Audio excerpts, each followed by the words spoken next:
라미서TV 새벽기도회입니다. 오늘은 요한계시록 13장 13절 말씀으로 이만희씨 사후에도 하나님은 살아계시다. 신천지 안에 계시는 분들 만나보면 총회장이 세상을 떠나면 성경은 가짜고 하나님은 안 계신다, 이렇게 말하는 사람들이 종종 있는데 굉장히 위험한 말이죠. 예수님을 부인하는 말이 되고 마귀가 원하는 그 말을 하게 되는 거죠. 그러나 총회장이 사망하든 살아있든 하나님이 살아계시는 것과는 아무 상관이 없습니다. 그가 죽는다고 하나님이 없어지고 그런 하나님 아니십니다. 계시록 13장 13절 큰 이적을 행하되 심지어 사람들 앞에서 불이 하늘로부터 땅에 내려오게 하고, 불을 하늘로부터 땅에 내려오게 하는 이 짐승은 땅에서 올라오는 양같은 두 뿔을 가진 짐승인데 용처럼 말하더라. 요한계시록 13장에는 두 짐승이 등장합니다. 용이 불로 일으킨 일곱머리 열뿔 짐승, 바다에서 올라오죠. 그리고 두 번째 땅에서 올라온 짐승, 바로 이 양같은, 그러면서 용같이 말하는 이 짐승이 하늘에서 불을 땅에 내린다. 사탄에게는 그런 능력이 없습니다. 대단한 능력이 있는 것처럼 이것은 상징입니다. 상징은 1차적으로 이 성경이 기록된 요한계시록 그 시대의 상황에도 적용이 되고 오고 가는 모든 시대에 적용이 된다고 말씀을 드렸습니다. 그러면 이것이 1차적으로 그 시대에 어떻게 적용이 되느냐? 요한계시록이 기록될 당시는 로마 황제로부터 기독교인들이 극심한 피해를, 극심한 박해를 받을 때입니다. 왜 로마는 황제 숭배를 해야만 했는가? 로마가 전 유럽을 지배할 때였습니다. 수많은 나라를 식민지에 삼으면서 이 나라를 하나가 되게 해야 되겠는데 어떻게 하면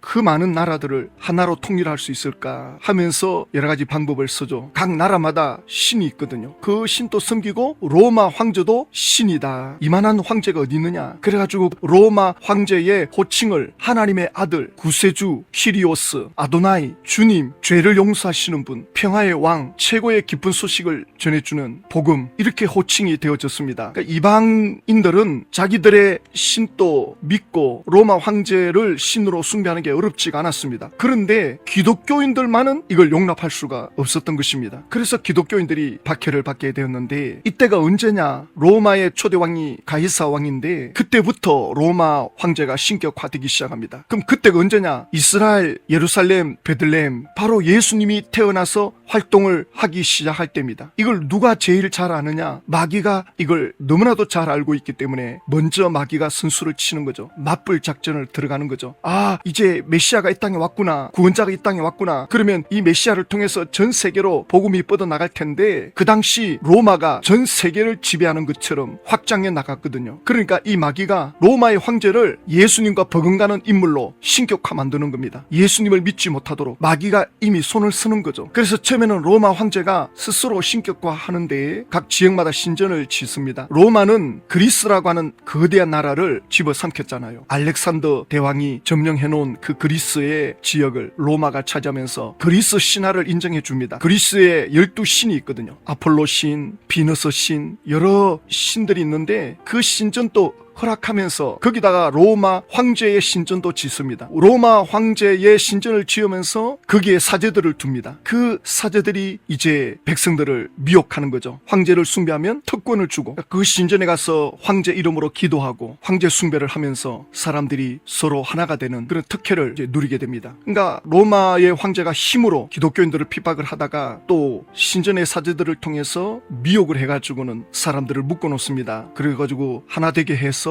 여기에 들어오지 못한 사람들은 왕따시켜버리는 그 일을 바로 이 양의 모습을 하고 있는 이 짐승, 겉으로는 양처럼 보이고 있지만 그 실속은 용의 말을 한다라고 했지 않습니까? 하나님과의 관계를 끊어놓는, 예수 그리스도의 관계를 끊어놓는 이 짐승 같은 양이 이 시대도 있었고 로마 시대 때도 있었고 지금 또 거짓 선지자들이 일어나서 달콤한 유혹을 하고 있는 걸 볼 수 있습니다. 계시록 13장 13절에 땅에서 올라온 이 양 같은 짐승이 하늘에서 불을 내립니다. 대단한 것처럼 보이죠? 사람들은 거기에 속습니다. 이 본문을 신천지 바돌로메 지파장은 이렇게 설명합니다. 불이 하늘에서 내려오게 한다고 하는데요, 그것은 땅 짐승이 하늘에서 땅에 불을 내리는 것이 되겠죠? 그래서 이것은 문자 그대로의 육적인 불이 아닙니다. 요한계시록은 비유와 환상으로 기록한 글이죠. 땅 짐승이 불을 하늘에서 내려오게 한다는 것은 짐승의 교리를 장막의 단상에서 성도들에게 내려 그 생명을 죽인다는 것입니다. 지금 바돌로메 집화장은 요한계시록은 비유와 환상으로 기록되었다. 비유와 환상을 구분을 못해서 이러는지 아니면 의도적으로 이러는지 기가 막히는데요. 요한계시록은 상징이죠. 만약에 요한계시록이 상징이다 잃어버리면 그러면 이제 그 시대의 상황으로 해석을 해야 되니까 억지로 이걸 풀기 위해서 비유와 환상이다. 지금 하늘에서 불을 내린다는 것은 상징입니다. 구약의 엘리야가 하늘에서 불을 내린 또 하늘에서 불이 내려오는 그 사건이 구약 성경에 많이 나옵니다. 그런데 이 양도 무슨 신의 능력이 있는 것처럼 불을 내린다. 가짜 불인 거죠. 속임수죠. 왜냐하면 이 양이 사탄에 의해서 등장된 인물이기 때문에 이렇게 해석해야 되는데 이걸 장막 성전에다가 끼워 맞춥니다. 억지로 설명하죠. 보세요. 땅 짐승이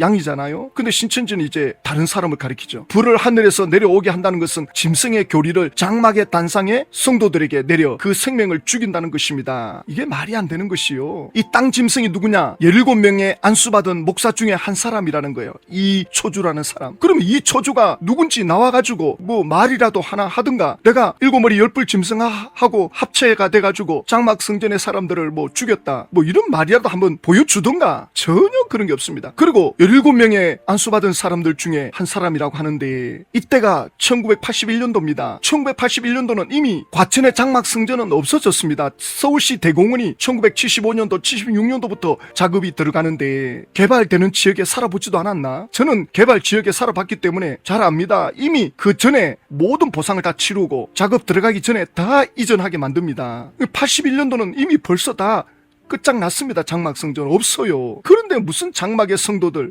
그리고 계시록 6장에서 장막은 끝났다 했지 않습니까? 그리고 계시록 7장에서 신천 신지가 시작됐다 해놓고는 여기 와가지고는 또 장막 성전의 사람들을 죽이고 있다. 전 이게 말이 안 됩니다. 그러면서 예레미야 5장 14절 또 예수님께서 누가복음 12장 49절에 내가 땅에 불을 던지러 왔다. 이 불이 뭐냐? 말씀이다. 말씀의 불인데 이 초주라고 하는 목사 안수 받은 이 사람이 장막 성전의 성도들에게 말씀을 전해가지고 그 사람들을 죽게 만들었다. 아니 그러면 도대체 무슨 말씀을 전했기에 장막 성도들은 그걸 듣고 죽느냐 말입니다. 요한계시록 13장 13절은 그런 뜻이 아닙니다. 큰 이적을 행하되 심지어 사람들 앞에서 불이 하늘로부터 땅에 내려오게 하고 이렇게 해가지고는 이제 짐승을 숭배하게 만들거든요. 로마 황제를 숭배하게끔 만드는 것입니다. 로마 황제가 대단하다. 그걸 신전에 있는 이 사제들이 사람들을 세뇌시켜가지고는 신전에 가서 숭배하면 큰일이 일어날 것처럼 바로 이 미혹을 하는 겁니다. 그런데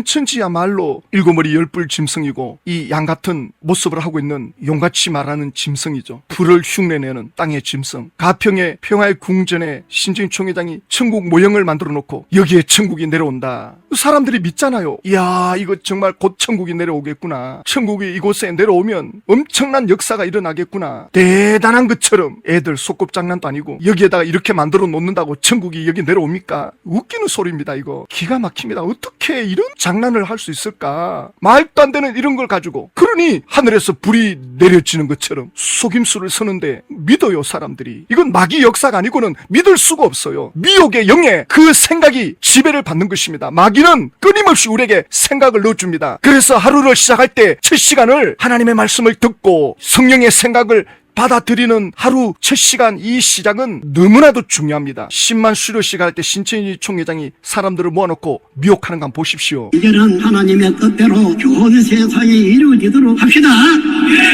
죄악으로 인해서 6,7년간 고통과 죽음 가운데 이루어져 왔지만 앞으로는 그와는 달리 사망에서 생명으로 옮겨지는 좋은 세상이 이루어질 것을 믿습니다. 이 책에 기록된 예언이 어디에서 어디까지 이루어졌는가를 알 수가 있고 또 앞으로 이룰 것은 몇 개가 남아있다는 것도 알고 있는 것 아니겠습니까? 그렇게 해서 결국은 하나님이 오시는 것이죠. 천국이 오시는 것이죠. 하나님은 거짓말 하시는 분이 아니죠. 그대로 이루어지는 것입니다. 이런 미혹의 말을 그대로 믿어버리면 어떻게 되겠습니까? 이게 이루어지지 아니하면 성경이 가짜다, 하나님은 안 계신다, 이런 어처구니 없는 소리를 하는 거예요. 하나님의 뜻대로 좋은 세상이 이 땅에 이루어지도록 합시다. 사망에서 생명으로 옮겨지는 좋은 세상이 이루어질 것을 믿습니다. 그러니까 이걸 믿으면 천국이 이 땅에 이루어진다. 그러면서 하나님이 오시는 거죠. 천국이 오시는 거죠. 하나님은 어디든지 계십니다. 무소부재하신 분이십니다. 그래가지고 몇 가지 아직 이루어지지 않은 게 몇 개 남아있다 그러죠. 그게 바로 계시록 18장, 19장, 20장 이걸 말하는데 이게 그대로 이루어진다는 겁니다. 다 이거 거짓말입니다. 이 양같이 보이지만 용처럼 말하는 이 미혹의 영의 역사입니다. 그래서 신적인 총회장으로 오라. 약속의 목자의 말을 믿어라. 여기 오면 천국이 곧 이루어진다. 40년 동안 사람들을 미치게 만들어 놓고는 그래놓고는 신적인 총회장이 죽으면 성경은 가짜고 하나님은 안 계신다. 그러니까 사람들이 전부 독을 먹었기 때문에 신천지에 들어갔다 나온 사람들이 예수님께로 돌아온 사람들이 너무나도 적어요. 이분들이 옛날에 개신교에서 예수를 그래도 믿었던 사람들 아닙니까? 믿어보려고 했던 사람들 아닙니까? 왜냐하면 신천지에 말씀을 듣고자 갔던 분들이니까 말씀을 좀 더 알아보고자 갔던 분들인데 신천지에 갔다 나오면 예수님을 믿을 마음이 없는 거예요.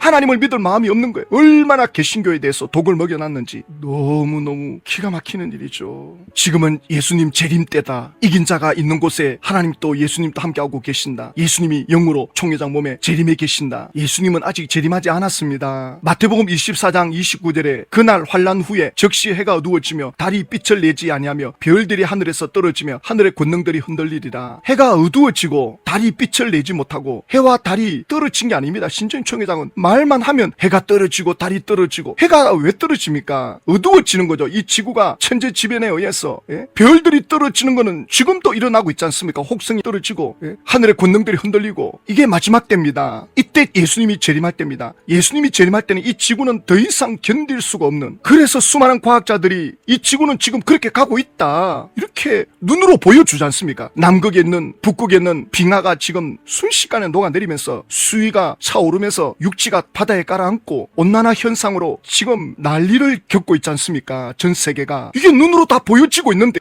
그래서 어떤 사람들은 지구 종말이 온다 그래가지고 지하 벙커를 만들어 놓고 거기에 숨어 사는 사람들이 많아요. 다 의미 없습니다. 예수님 안에 들어오면 돼요. 어차피 우리 인생은 다 죽습니다. 예수님 안에 죽는 자가 복이 있다라고 요한계시록 14장 13절에 말씀합니다. 예수님 안에 죽는 자, 주 안에 죽는 자는 복이 있다. 왜냐하면 죽음 이후에 세계가 있기 때문에, 죽음으로 끝나지 않기 때문에 예수님 안에 죽어야 예수님의 보호를 받습니다. 그래서 이 환란의 때에 예수님을 믿게 되면 요한계시록 7장 14절에 이는 큰 환란에서 나오는 자들인데 어린 양의 피에 그 옷을 씻어 희게 하였더라. 예수를 믿은 그들은 흰옷을 입고 큰 환란에서 천국으로 들어가는 거죠. 이 세상은 환란입니다. 환란이 끊이지 않는 세상입니다. 그러나 예수 안에 있는 이들은 천국으로 들어가는 것을 요한계시록 7장에서 보여주고 있죠. 마태복음 24장이 요한계시록의 축소판이라 그러는데 30절에 그때의 인자의 징조가 하늘에서 보이겠고 예수님의 재림이 보입니다. 사람들은 어떻게 예수님의 재림을 다 볼 수 있느냐? 하나님의 능력을 제한하지 마십시오. 하나님께서 모든 사람들이 볼 수 있게 하겠다라고 하시면 보게 하시는 겁니다. 그때의 땅의 모든 족속들이 통곡하며 그들이 인자가 구름을 타고 큰 능력과 큰 영광으로 오는 것을 보리라. 시공간을 초월하시는 분입니다. 예수님이 이 땅에 오실 때는 옛날 2000년 전에 육체의 몸으로 그런 몸이 아닙니다. 영광스러운 몸이기 때문에 이 지구 끝에서 저 끝까지 1초 만에 왔다 갔다 할 수 있는 분입니다. 천사들도 그렇게 할 수 있는 천사들이고 뭘 못하겠습니까? 마태복음 24장 31절 그가 큰 나팔 소리와 함께 천사들을 보내리니 그들이 그의 택하신 자들을 하늘 이 끝에서 저 끝까지 사방에서 모으리라. 천사들이 직접 하나님의 택한 자녀들을 모으는데 신천지로 모으는 게 아니고 공중으로 끌어올립니다. 이 지구는 더 이상 견딜 수가 없는 상태입니다. 이때 살아있는 이들은 이제 죽음을 맛보지 않고 변화된 몸으로 올라가는 거죠. 나오잖아요. 고린도전서 15장 51절에 보라 내가 너희에게 비밀을 말하노니 우리가 다 잠잘 것이 아니요 마지막 나팔의 순식간에 호련히 변화되리니.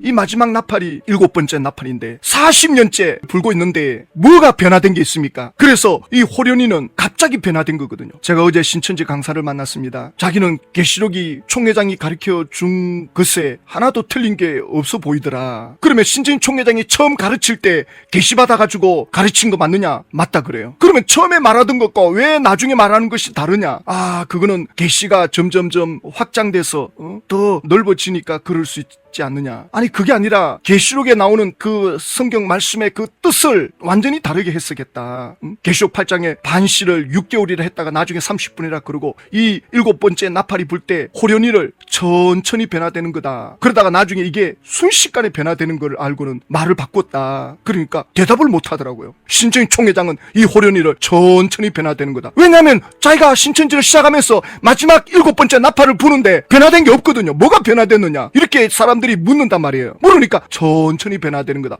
호련이라는 뜻은 그 뜻이 아닙니다 라고 계속 말하니까 지금은 순식간에 변하는 거다. 그러면 지금 신천지가 40년째 나팔을 불고 있는데 뭐가 변화된 게 있느냐? 곧 변화된다, 곧 변화된다. 웃기는 소리 하고 있습니다. 이건 뭐 미혹의 영에 완전히 사로잡힌 거죠. 고린도전서 15장 52절에 나팔 소리가 나매 죽은 자들이 썩지 아니할 것으로 다시 살아나고 우리도 변화되리라. 나팔 소리가 날 때 순식간에 변화됩니다. 예수님 재림할 때입니다. 신천지 총회장은 예수님이 지금 재림했고 재림했대고 나팔을 불고 있다 그러는데 변화된 게 뭐가 있습니까? 이런 것들을 억지로 우긴다고요. 데살로니가 전서 4장 16절에도 주께서 호령과 천사장의 소리와 하나님의 나팔 소리로 친히 하늘로부터 강림하시리니 그리스도 안에서 죽은 자들이 먼저 일어나고 그러면서 그 후에 우리 살아남은 자들도 그들과 함께 구름 속으로 끌려 올려 공중에서 주를 영접하게 하시리니 그리하여 우리가 항상 주와 함께 있으리라. 공중으로 끌려 올라간다 하잖아요. 왜? 이 지상에는 더 이상 살 수 있는 환경이 못 돼요. 그러면 이 상태가 어떤 상태냐? 그래서 예수님이 모델로 보여줬습니다. 예수님이 십자가에서 비참하게 몸이 찢어지고 완전히 육체가 훼손이 되는데 부활할 때 예수님의 육체가 그 부활한 몸으로 바뀌거든요. 이걸 연속 비연속성이라 그럽니다. 분명히 예수님의 몸인데 예수님의 몸은 또 다른 차원 같고 마태복음 17장에도 변화산에서 모세 엘리야를 만나죠. 죽음을 맛본 모세, 죽음을 맛보지 않은 엘리야, 그들이 천국에 있다가 내려옵니다. 천국에서 영광을 누리는 모습을 이렇게 보여주잖아요. 그럼 이 지구는 어떻게 되느냐? 이것도 예수님 부활의 상황과 마찬가지죠. 분명히 우리가 천국 들어가면 이 지구에 있는 것들이 다 있습니다. 마치 지구에 온 것처럼. 그런데 이 지구하고는 비교가 안 될 정도로 영광스럽고 아름답고 너무나도 놀라운 그러한 상황이죠. 그런데 이걸 누가 맡고 있느냐? 이 마귀는 속성 자체가 사이코패스고 소시오패스고 이 사탄은 본성 자체가 하나님의 자녀들이 잘 되는 걸 조금도 볼 수 없는 이 사탄이 이걸 가만히 놔두지 않습니다. 하나님의 자녀들이 이 영광스러운 천국에 들어가는 걸 봐주지를 못합니다. 그래서 짐승을 불러일으키고 양을 불러일으켜가지고 미혹을 하는데 여기에 미혹된 사람들이 신천 총회장이 사망하면 하나님은 안 계신다, 성경 가짜다 이런 말을 하고 있으니 이거 어떻게 되겠습니까? 신천 총회장은 지옥 갑니다. 그리고 총회장을 신격화한 구원자라고 가르친 모든 지파장들, 강사들 거짓 선지자 역할을 하게 된 겁니다. 본의 아니게 속은 겁니다. 그래서 요한계시록 21장 8절에 그러나 두려워하는 자들과 믿지 아니하는 자들과 흉악한 자들과 살인자들과 음행하는 자들과 점술가들과 우상 숭배자들과 거짓말하는 모든 자들은 불과 유황으로 타는 못에 던져지리니 이것이 둘째 사망이라. 육신의 사망은 첫째 사망인데 반드시 모든 인간은 한 번은 육체적 사망이 옵니다. 누구든지 죽게 돼 있습니다. 그런데 둘째 사망에 들어가면 안 돼요. 영원한 지옥에 들어가면 안 됩니다. 이건 정말 끔찍한데 사람들이 마음이 완악해져서 둘째 사망 지옥도 겁안내요. 너무나도 끔찍한 이 일이 곧 일어나는데 하나님께서 택한 자녀들을 구원해 주시기를, 그래서 우리가 이 영적 전쟁을 하는 겁니다. 하나님 아버지, 신천지 총회장이 사망한다고 하나님이 안 계시고 성경이 가짜다라고 말하는 신천지 안에 많은 사람들이 있습니다. 그들의 미혹을 막아주십시오. 기도의 사람들을 일으켜 주시고 말씀의 종도를 일으켜 주셔서 이것을 막아주십시오. 예수님의 이름으로 기도드립니다.